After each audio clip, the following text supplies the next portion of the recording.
त्रिविधं नरकस्येदं द्वारं नाशनमात्मनः कामः क्रोधस्तथा लोभः तस्मादेतत्त्रयं त्यजेत्। ये श्लोक कहता है नरक जाने का 3 रास्ता है, 3 गेट है। और खाली नरक जाने का नहीं, नाशनम आत्मन, खुद को बर्बाद करने का। ये सबसे मजेदार चीज, सब सुन लीजिए। सबको खुद को बर्बाद करने का 3 रास्ता है। जब मन करे ना कि मैं खुद को कैसे बर्बाद करूं, कहते हैं अपनाओ ये 3 रास्ते। खूब लालच करो, खूब गुस्सा करो और खूब लस्ट काम वासनाएं पालो, फिर देखना दुनिया में कौन सा ताकत तुम्हें अच्छा बना सकता है। कोई नहीं बना सकता। तो ये 3 चीजें न सिर्फ आपको इस जीवन में बर्बाद करेंगे, मरने के बाद भी आपको छोड़ेंगे नहीं। ये नरक का द्वार है। नरक क्या है? नरक का मतलब एब्सोल्यूट सफरिंग, जहां बहुत ज्यादा दुख ही दुख हो। मैं पुनः रिपीट करूं, नरक और स्वर्ग कोई जगह का नाम नहीं कि कोई 7वें आसमान के पर, 4थे आसमान पर, बादलों के उस पार कोई स्वर्ग है या धरती के नीचे कोई नरक है। ये जगह का नाम नहीं है, उस अवस्था का नाम है। जब आप सफर कर रहे होते हैं वो आपका नरक का अनुभव है। जब आप एंजॉय कर रहे होते हैं, सुख भोग रहे होते हैं, उस स्वर्ग का नाम है। और सफरिंग कैसी है उसे डिपेंड करता है कि आपका नरक कैसा है। आपने लोगों को छोड़ दीजिए, पशु पक्षी किस तरह के भयानक यंत्रणाओं से गुजरते हैं इंसानों के द्वारा, वो तो आप छोड़ दीजिए। मतलब अगर कोई प्राणी पैदा हो, गाय और बैल, भारत में देखेंगे, और उनके नाक छेद करके पैदा होने के बाद मरते दम तक उनके नाक और मुंह के अंदर रस्सी बंधी हुई हो और पूरी जिंदगी उसी के साथ जीना पड़ रहा हो, गले में रस्सी बंधी हुई हो, आपको क्या लगता है? कभी एक बार अपने गले में रस्सी बांध के रखिए, 24 घंटे, पता चलेगा नरक है कि नहीं है।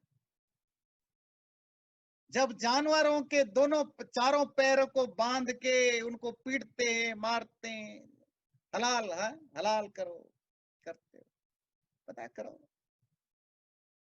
पशुओं का तो छोड़िए, जिस तरह का यंत्रणा और सफरिंग से वो गुजरते हैं इंसानों के द्वारा, इंसान रूपक राक्षसों के द्वारा, है ध्यान रखिए। वो राक्षस इंसान होता है, कोई राक्षस नामक कोई जंतु, कोई प्राणी नहीं है। ये मनुष्य रूपक जो राक्षस होते हैं उनके द्वारा पशुओं के ऊपर जो जुल्म होता है वो अलग बात है। पर जो आपके रोए खड़े हो जाएंगे जब आपको पता चलेगा कि इस धरती में करोड़ों लोग हैं जो इस तरह के यंत्रणा से गुजरते हैं, मतलब नेचुरली नहीं, मनुष्यों के द्वारा, आप सुनेंगे भी आपके रोए खड़े हो जाएंगे। ये जो सेक्स रैकेट चलता है या बहुत सारे देशों में महिलाओं के साथ जो होता है, इवन हमारे भारत में भी गांव में, शहरों में, अपने दरवाजे के अंदर महिलाओं के साथ पैदा होने से लेकर के मरते दम तक, और भी ऐसे पुरुष हो महिला हो, कल्पना करिए जब स्लेव सिस्टम था। आप तो स्लेव समझ गए, अच्छा स्लेव मतलब अच्छा बंधुआ मजदूर है, घर में काम नहीं। उनके साथ जो एवरी सिंगल मूवमेंट, 24 आवर्स छोड़ दीजिए, every single movement mentally physically जो जिस तरह के टर्चर होता था, आप नरक और कहां क्या मिलेगा इससे ज्यादा। नरक यही है, स्वर्ग भी यही है आपके जीवन में जो आप भोगते हैं। मरने के बाद भी नरक क्या, आपको ऐसा ही जन्म मिलेगा जो दुख से भरा हो। स्वर्ग क्या है? जो सुख से भरा हो। तो लोभ, क्रोध और काम वासना, लस्ट, ये तीनों आपको इस जीवन में बर्बाद करने के लिए, दुख भोगने के लिए, और मरने के बाद भी बढ़िया दुख भोगने के लिए काफी है। ये तीनों जिनके पास है वो राक्षस है। अरे हम सबके पास थोड़ा बहुत है, तो थोड़ा बहुत हमारे में राक्षसपन है। और जिसमें जितना कम होगा उतने असुरत्व कम होगा, जिसमें जितना ज्यादा होगा उतना राक्षसपन ज्यादा होगा। इसीलिए हम सब जब भी गलत काम करते हैं, हम असुर होते हैं तभी करते हैं। और वो गलत काम हम क्यों करते हैं? या तो लालच के कारण, या तो गुस्से के कारण, या काम वासना के कारण, या तो 3 दिया। वैसे और भी 2 अलग अलग शास्त्रों में अलग अलग नंबर है। इनके कारण हम गलत काम करते हैं और वही हमें राक्षस बनाता है। इसीलिए तुम्हें अगर लगता है कि फिर मैं क्या करूं, अगर मैं समझ गया, आज समझ गया, अब मैं क्या करूं, अगर मेरे से कुछ गलतियां हुई है, मैं नहीं समझ पाया, कोई नहीं, ध्यान रखो 3 है नरक का द्वार है। काम, काम वासना, क्रोध गुस्सा और लोभ, यही है 3 नरक का द्वार। समराइज्ड करके तुम्हें बता देते, इन तीनों पर काम करना शुरू करो, क्योंकि सारे बुराइयों का जड़ इन्हीं तीनों में से कोई एक होता है। तो इन पर काम करना शुरू करो। लालच का सिंपल मीनिंग है कि जितना मैं डिजर्व करता हूं उससे ज्यादा पाने की इच्छा करना, जितना मैं कमा सकता हूं उससे ज्यादा पाने की इच्छा करना, जितनी मेरी जरूरत है उससे ज्यादा पाने की इच्छा करना। ये तीनों क्राइटेरिया होते हैं लालच को नापने का। मेरी जरूरतें, मेरी एबिलिटी और मेरे परिश्रम का फल, इन तीनों से जब भी आप ज्यादा चाहने की कोशिश करते हो तो लालच होता है। तो उसको कंट्रोल करने की जरूरत है। एतैर्विमुक्तः कौन्तेय तमोद्वारे स्त्रिभिर्नरः आचरत्यात्मनः श्रेय ततो याति परां गतिम। तो हे कौन्तेय, कुंती पुत्र, अगर आप इन तीनों पाप द्वार, नरक जाने का जो डोर है, इन तीनों दरवाजे से अगर तुम मुक्त हो गए, लिबरेटेड हो गए, तो फिर समझ लेना तुम अपनी भलाई कर रहे हो। आचरति आत्मना श्रेय, तुम अपना श्रेय, अपना भला कर रहे हो, इसका मतलब है।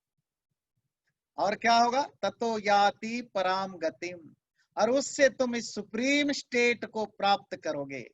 गति का अर्थ यहाँ स्टेट, अवस्था। परा सुप्रीम, श्रेष्ठ, सबसे श्रेष्ठ अवस्था। मतलब लोभ मोह क्रोध ईर्ष्या द्वेष काम वासना, इन चीजों पर अगर हमने कंट्रोल पा लिया या कंट्रोल पाने की कोशिश करते हैं, ये आपका फाउंडेशन होता है। किसके लिए? स्पिरिचुअलिटी में जाने के लिए। जब तक हमारे आचरणों में, हमारे मन में, वाणी में और जो एक्सटर्नल बिहेवियर है, जो बाहरी व्यवहार है, इन तीनों में जब तक अच्छाई नहीं आती है, तब तक आप जितना भी आप पूजा पाठ हवन कीर्तन मेडिटेशन जो कुछ भी करो, सब बेकार है, क्योंकि ये फाउंडेशन है। तो अगर आप इन चीजों पर काम कर रहे हो तो घर का फाउंडेशन आपने मजबूत बना दिया। आज नहीं कल, आज पैसा नहीं तो कल घर बनाओगे, कल नहीं तो परसों बनाओ, जब भी बनाओगे घर मजबूत बनेगा। फाउंडेशन स्ट्रांग है, बनाना चाहो तो। अर्थात आपको अगर स्पिरिचुअल रास्ते में जाना है तो आपके फाउंडेशन बन चुका है। इवन आपको स्पिरिचुअल नहीं भी बनना है तो भी आप एक अच्छे ह्यूमन बीइंग बनेंगे, एक अच्छा इंसान बनेंगे। कब?